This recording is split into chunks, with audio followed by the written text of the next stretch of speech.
Yeah, I have it. I'm gonna wing it. Okay. Yeah. So I'm thinking around the idea that your personal branding has a greater impact on your business, even though you may not realize it. And then I jump into you, and then you unpack it. Yeah. Okay. Cool. But I'm gonna improvise it and make it better. Ready? Yeah.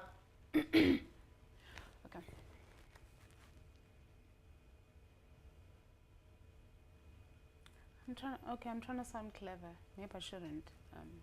Sound clever. Okay. So, thanks, Anton.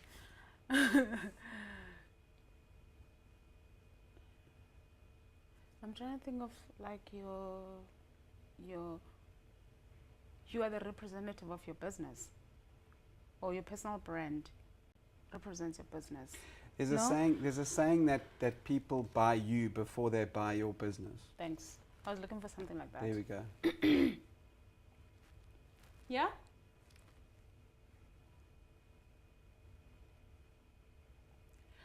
In today's episode, we are In today's episode, we are talking about a very critical topic, which is personal branding. And there's a saying that says people buy you and not your business. And many entrepreneurs do not realize the importance of this. Therefore, they are often distant from their business. Restart. No, that was good. I tried to make it too long. Maybe just many 'Cause entrepreneurs are not aware of this. Yeah, I made it too long because I was about to branch into you, and then. No, that was good. In today's episode, we are talking about a very critical topic, which is personal branding.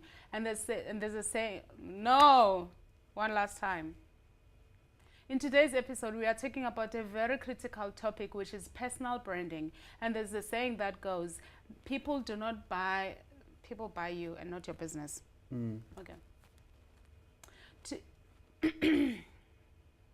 Get together. You're good, baby. Okay, let's go. Good.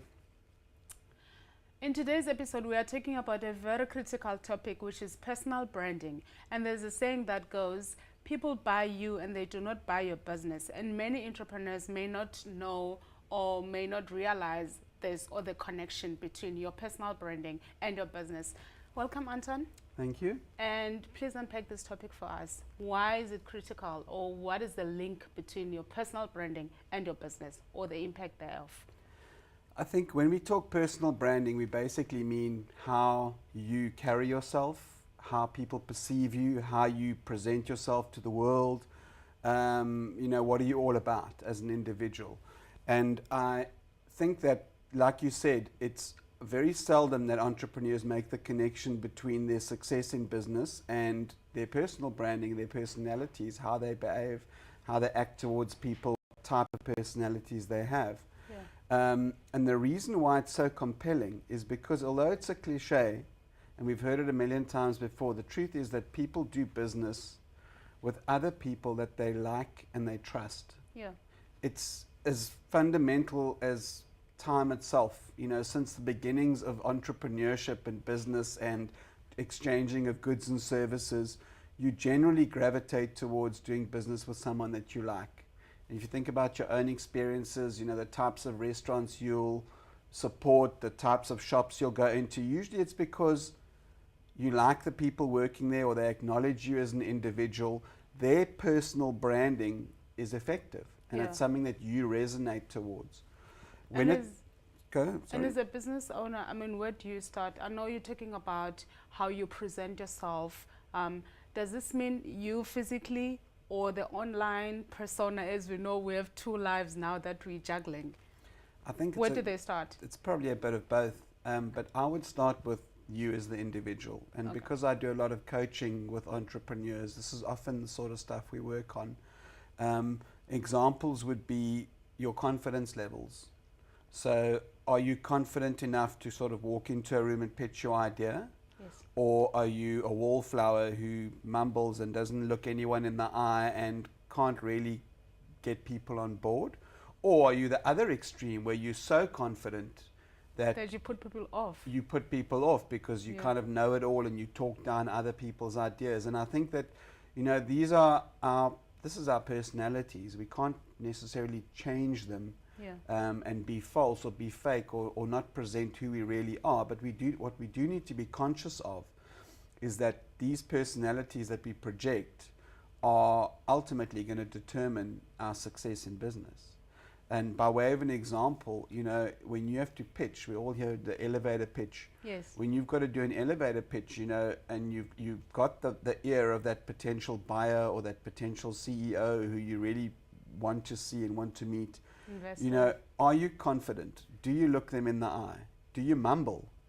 Communication is so crucial to your personal brand, and we often downplay it as entrepreneurs or don't recognize it. And living in a country like South Africa, where there's so many diverse cultures and languages, I think the onus is on every potential entrepreneur to be conscious that they might have an accent. You know, if I go in certain places in the world, people might struggle to understand how I talk because I've got a South African white male accent. I'm conscious of that. So when I'm engaging with an overseas client, I'll talk slower and I'll enunciate and I'll try and make them feel at ease. I think it's very important that we take cognizance of the fact that not everyone will necessarily understand what we're saying easily, and that we respect the person that we're talking to by communicating effectively and being conscious of our communication. So I know you mentioned using an overseas as an example, but also in the South African context, we have so many cultures within South Africa alone. So where do entrepreneurs start in terms of preparing for this to make sure that their message comes across clearly, and then they get the buy-in of the investor or the CEO or whoever they want to get the buy-in from? Do they go on a course? Do they get a coach? Where do they start? That's a good question. I mean, I think that it starts with being conscious that not everyone's the same. Yeah. And it secondly starts with an awareness of your own personal brand, how you come across, and that might involve talking to your friends, family, people you can trust, whose opinion you can actually believe, and say to them, you know, when I present my idea or when I talk about my business, how does it feel? Yeah. Does it feel sincere? Or do I feel like I'm boasting? Do I feel like I'm underplaying my success? Get that feedback. Practice. You know, it sounds funny, but look in the mirror and practice your elevator pitch. Talk to yourself. I also think that it's really important that you do your homework when it comes to that opportunity that you have, and that you go in prepared. So, for example, if you're going to present to a group of investors who are from KZN, for argument's sake, and they're made up of maybe diverse cultures from the KZN, and we know that KZN versus the Western Cape, they're totally different. Totally different, especially their rugby team. I mean, ours is much better. But that's beside the point. You know, when you're going to go and present to, for example, people from a different province or a different culture, have you taken the effort to understand what is appropriate for them, what is acceptable, what they'll respond to and resonate? And you can always find friends who might be from that area or that region. You might have some Sotho friends or some Zulu friends. You can call them up and say, listen, I've got this pitch. Like, what do I do? Yes. But I think the most important thing is being conscious that how you come across as an individual is ultimately going to have a huge part in your success. You can have an amazing product or an amazing service, but if people don't like working with you, chances are you're not going to succeed. And I've seen that so many times where entrepreneurs have really an incredible offering. Their pricing is good, the product's great, whatever. But because they might have a chip on their shoulder or they're carrying around baggage from when they were employed by someone who mistreated them, and so they're going to mistreat their employees as a result. Yeah. You know, all of these things play into our success in business. And we really need to be conscious that what happens in our personal life and how we manifest that in our business life can't be separated. Yeah. The two So are... we manifest it automatically without us, if we're not aware, or without us being aware. Therefore, we need to look out for it. Correct. I mean, how often have you brought personal stuff to work? We all do it. Yeah. You know, you've had a hard day, or kids have kept you awake, or your spouse is giving you a hard time, and you sort of go into the office and you're a nightmare. And just what if that day you've got the pitch of your life? Can you put it aside?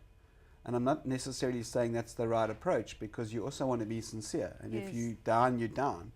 But you need to find a way to make sure that you come across in a sincere and confident fashion whenever you're engaging in business activities and business communications, because ultimately that is what's going to open those doors for you. As we conclude, I know we focused a lot on when you walk into the room, how you speak and how you appear and how people listen to, how they hear the message. But I feel like it's important that we should touch on the online persona, because I feel like it's as equally important as this persona. Do you want to talk about that a little Sure. bit? So when we're talking about a personal brand, and let's look at an entrepreneurially driven company now. So it's Yes. John Smith Plumbers, Yeah. for argument's sake. You know, it's if you might have a fantastic company website and you present yourself really well to the world, and then on your Facebook page there's like pictures of you being drunk all On the your time. individual, On your individual personal account now. page, yes.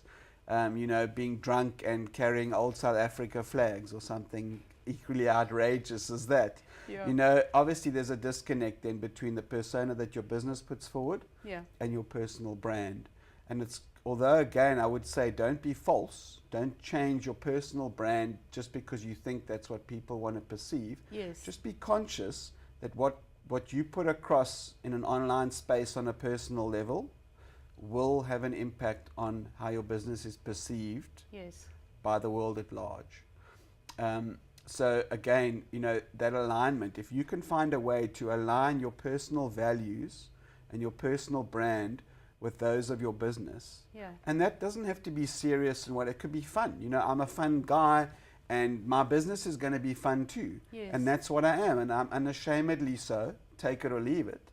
I think that to me is when you're winning, when you can find a way to align what your personal brand and belief system is with your Values, business and yeah. your values in a positive way, Yeah. that people can resonate with and people can identify with and go, hey, that guy's or that lady, they're sincere, like I want to give them a shot.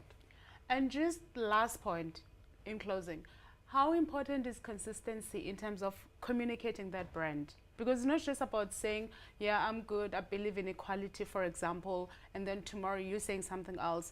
How important is consistency?